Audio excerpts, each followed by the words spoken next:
ಮತ್ತೊಂದು ಕಡೆ ಯಾಕೋ ಏನೋ ಸಿದ್ದರಾಮಯ್ಯನವ್ರಿಗೆ ಕಾಂಗ್ರೆಸ್ ಸರ್ಕಾರಕ್ಕೆ ಒಂದು ಹಿಂದೂಗಳ ಒಂದು ವಿರೋಧಿ ಮನಸ್ಥಿತಿ ಬಂದಿರತಕ್ಕಂಥದ್ದು ಇದೊಂದು ದುರಂತ, ರಾಜ್ಯದ ದುರಂತ.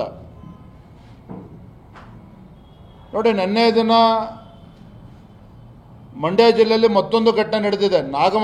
ನಾಗಮಂಗಲದಲ್ಲಿ ಆದಂಥ ಘಟನೆ, ಶಾಂತಿಯುತವಾಗಿ ಗಣಪತಿ ವಿಸರ್ಜನೆಯನ್ನು ಮಾಡೋದಕ್ಕೋಸ್ಕರ ಹೊರಟಂಥ ನಮ್ಮ ಹಿಂದೂ ಯುವ ಕಾರ್ಯಕರ್ತರ ಮೇಲೆ ತಲ್ವಾರ್ ಹಿಡ್ಕೊಂಡು ದಾಳಿ ಮಾಡಿರ್ತಕ್ಕಂಥದ್ದು, ಪೆಟ್ರೋಲ್ ಬಾಂಬನ್ನು ಉಪಯೋಗಿಸಿರ್ತಕ್ಕಂಥದ್ದು, ಅಂಗಡಿ ಮುಂಗಟ್ಟುಗಳನ್ನು ಸುಟ್ಟು ಹಾಕಿರ್ತಕ್ಕಂಥದ್ದು, ಹಿಂದೂಗಳ ಆಸ್ತಿ ಪಾಸ್ತಿ ನಷ್ಟ ಉಂಟು ಮಾಡಿರ್ತಕ್ಕಂಥದ್ದು. ನಿನ್ನೆ ದಿನ ಪಾಂಡವಪುರದಲ್ಲಿ, ಮಂಡ್ಯ ಜಿಲ್ಲೆಯ ಪಾಂಡವಪುರದಲ್ಲಿ ರಾಷ್ಟ್ರೀಯ ಸ್ವಯಂ ಸೇವಕರ ಸಂಘದ ಕಚೇರಿಗೆ ಪೊಲೀಸರನ್ನೋದಕ್ಕಿಂತ ಹೆಚ್ಚಾಗಿ ಪುಡಾರಿಗಳು ಅಂತ ಹೇಳಿದ್ರು ಕೂಡ ತಪ್ಪಾಗಲಾರದು. ಕಾರಣ ಅಂತ ಹೇಳಿದ್ರೆ, ಸಂಘದ ಕಾರ್ಯಾಲಯಕ್ಕೆ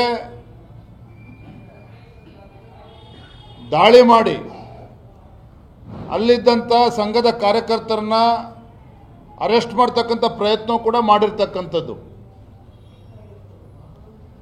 ಎಲ್ಲೋ ಒಂದು ಕಡೆ ಸರ್ಕಾರದ ಕುಮ್ಮಕ್ಕಿನಿಂದ ಈ ರೀತಿ ಪೊಲೀಸ್ ಅಧಿಕಾರಿಗಳು ಈ ರೀತಿ ನಡ್ಕೊಳ್ತಾ ಇದ್ದಾರೆ ದುರಹಂಕಾರದಿಂದ ಅಂತೇಳಿ. ನಿನ್ನೆ ದಾವಣಗೆರೆಯಲ್ಲಿ ನಡೆದಿರ್ತಕ್ಕಂಥ ಘಟನೆ, ಮತ್ತೊಂದು ಕಡೆ ಅಲ್ಪಸಂಖ್ಯಾತರು ಕೆಲವರು ದೇಶ ವಿರೋಧಿ ಶಕ್ತಿಗಳೇನಿದ್ದಾರೆ,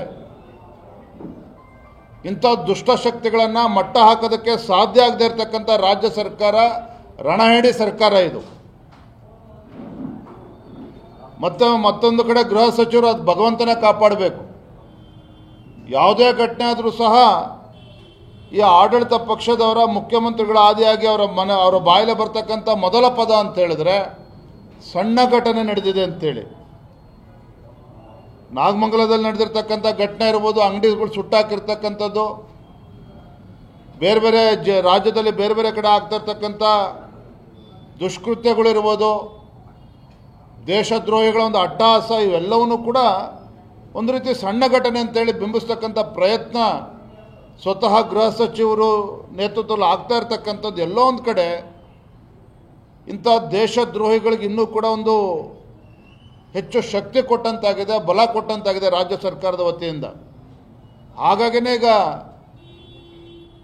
ದುರಹಂಕಾರದಿಂದ ಈ ದುಷ್ಟಶಕ್ತಿಗಳು ನಡೆದುಕೊಳ್ತಾ ಇದೆ ಅಂತಕ್ಕಂಥದ್ದು ರಾಜ್ಯದಲ್ಲಿ ಇವತ್ತು ಪ್ರತಿಯೊಬ್ಬರು ಕೂಡ ಮಾತನಾಡ್ತಾ ಇದ್ದಾರೆ. ನಾನು ರಾಜ್ಯದ ಮುಖ್ಯಮಂತ್ರಿಗಳಿಗೆ ಆಗ್ರಹನ ಮಾಡ್ತೇನೆ, ತಾವು ಈ ನಾಡಿನ ಮುಖ್ಯಮಂತ್ರಿಗಳು ಅನ್ನೋದನ್ನು ತಾವು ನೆನಪು ಮಾಡ್ಕೋಬೇಕು.